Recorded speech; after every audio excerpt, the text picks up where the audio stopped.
Hello and Assalamu alaikum. I am Majid Bashir, currently a level 1 master student at Chongqing Medical University, China, pursuing my post-graduation after the completion of Doctor of Pharmacy.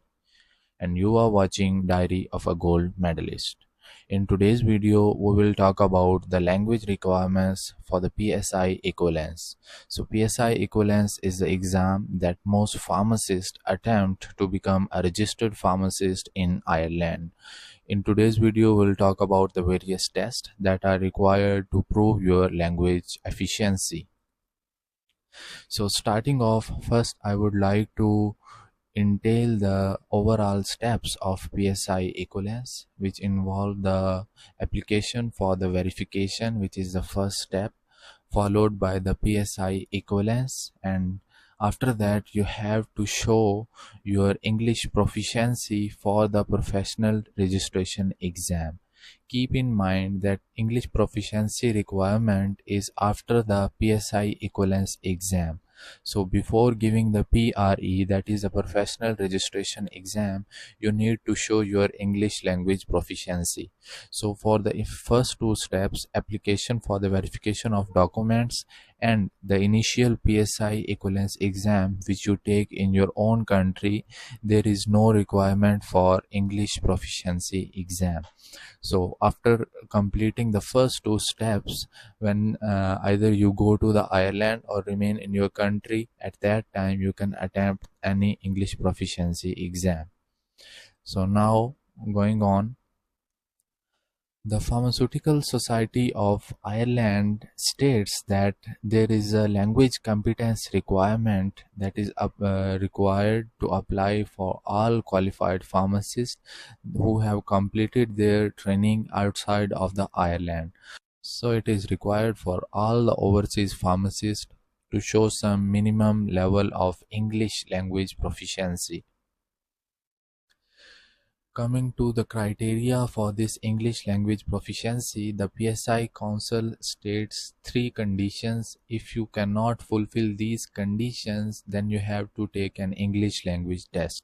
The condition first is that the pharmacist training to become a qualified pharmacist has been carried out in a country that has been English or Irish recognized as an official language of that country. So if you are from a country that have English or Irish, that is language recognized as an official language, then you are not required to show the English language competency. And in these countries, mainly the European countries include. So if you are from Pakistan, from Nepal, India or Bangladesh, then you are not fulfilling this condition and you have to show the English language proficiency. The second is that the applicant has lived or practiced in a whole time capacity as a registered pharmacist for 3 out of last preceding 5 years in a country that has English and or Irish recognized as an official language. That again states the European countries. And the third is that a certificate issued by an internationally recognized body or authority that is recognized by the PSI Council. So these recognized international bodies include various testing bodies that I will talk about a little later. So if you have a certificate, English language certificate from these recognized bodies, then you are also entitled to complete the English language proficiencies and you don't have to show any other documents. So now coming towards these recognized tests and recognized bodies and what are the acceptable tests by the PSI Equivalence exam. The first comes the British Council's Ielts, and it is the academic test that you can take to prove your English language competency. The second is the Occupational English Test, OET. The third is the CAE, that is the Cambridge Assessment Test. And the fourth one is the ETS Toefl test. So out of these 4 tests, you can take any one of the following to prove your English language competency for the PSI equivalence. So IELTS is been the most difficult out of these four. OET is relatively easier, and TOEFL and Cambridge assessment test, you can say they come in the difficulty level is in the middle of the IELTS and the OET. So you can take any four of them. So now we will move towards the minimum criterias of these tests. So coming toward first the IELTS. So what are the in as you know that in IELTS you get various bands. So what are the bands that are required for the PSI Equivalence exam? So uh, the PSI website entails that for the IELTS you have to take the academic test, and the minimum score for the IELTS test have to be 7 bands, overall 7 bands. And in speaking the minimum score is also 7 bands, reading, listening, and overall 7 bands. In writing they have given you a little bit relaxation that your minimum score can be 6.5 bands. So and the overall bands should not be less than 7, and this the base score or required if the super scoring, this is 6.5 each and 7 bands overall.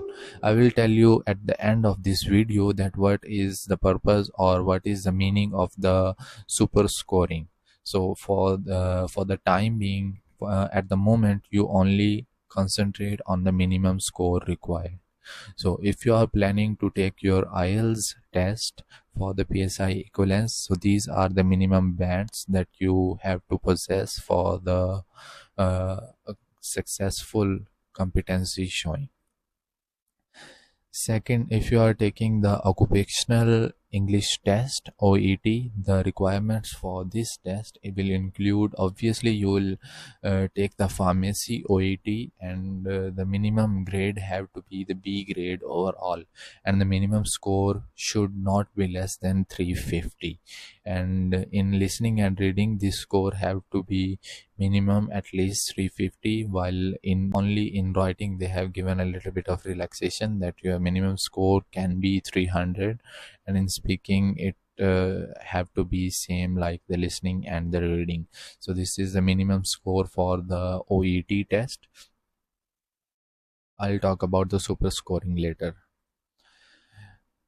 Next is the CAE, Cambridge Assessment English test, and most people do this as well. So in this you have to take the C1 exam, and your minimum grade have to be C1 level of CAE test, and the minimum score have to be 180 overall. And in Cambridge assessment test there are like 5 portions: listening, reading, writing, and speaking, same as IELTS, OET, and TOEFL. And apart from that they have an additional component, that is the use of the English. And in all these 5 components of the Cambridge assessment test you are required to get minimum of 180 score each, and overall obviously minimum is 180. So for the super scoring they have like reduced the limits, and I'll tell you a little later that why they have reduced the limits for the super scoring.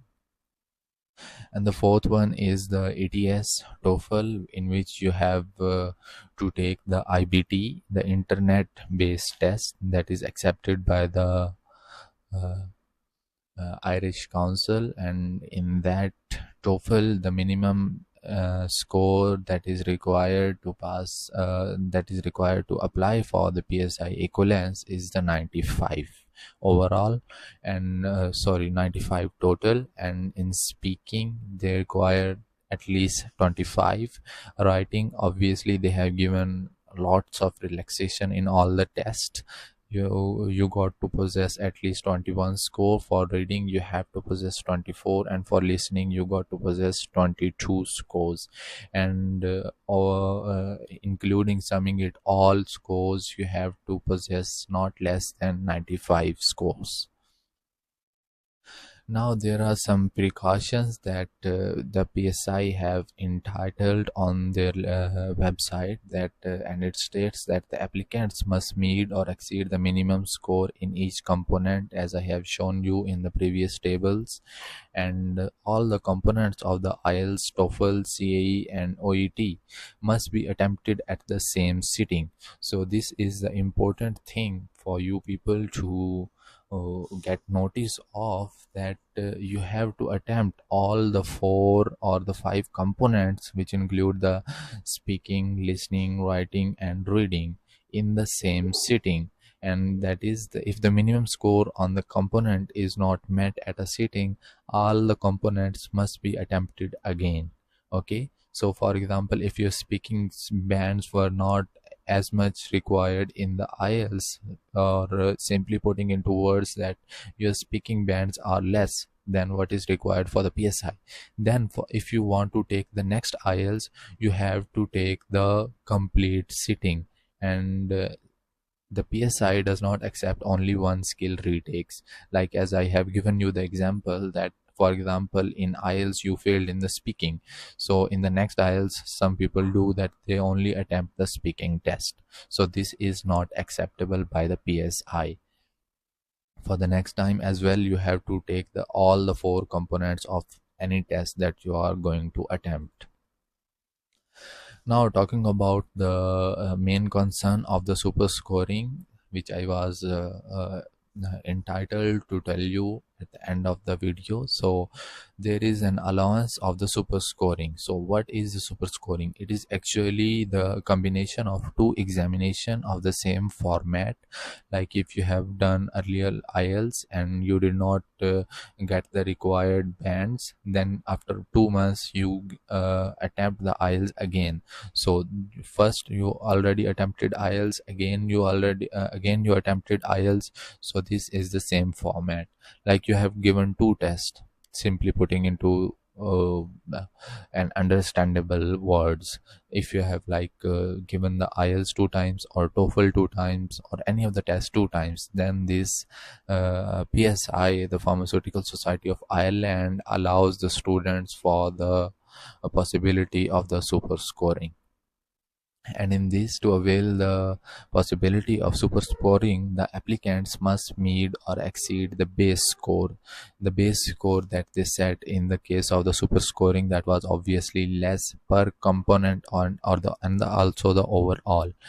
And across the 2 sittings, the applicant must meet or exceed the required minimum score as defined in the table, as I earlier showed you. So you can only concentrate on the one exam and not doing like this, that if first taking the Ielts, and if it is the results are not as much as required, the next time you take the Toefl or the OET. No, don't do like this.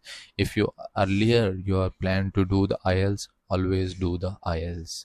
And applicants should inform the PSI which exam they have taken or intend to take, and this information have to be sent via the email to the PSI. And applicants must ensure that the PSI has verification access to their results, like you have to provide the online verification, and applicants should never provide their own login details or password to the PSI. You just give the cross verification, or that is the online attestation to the PSI. So this was all about the super scoring. That is the case when you want to take retake any exam. And that was all about the language requirements for the PSI Equivalence exam. And stay tuned for more. We will cover the syllabus and the exam patterns in the next videos. And if you are interested in all of these materials, please subscribe for more information my YouTube channel, The Diary of a Gold Medalist. And until we meet next time, bye bye, Allah.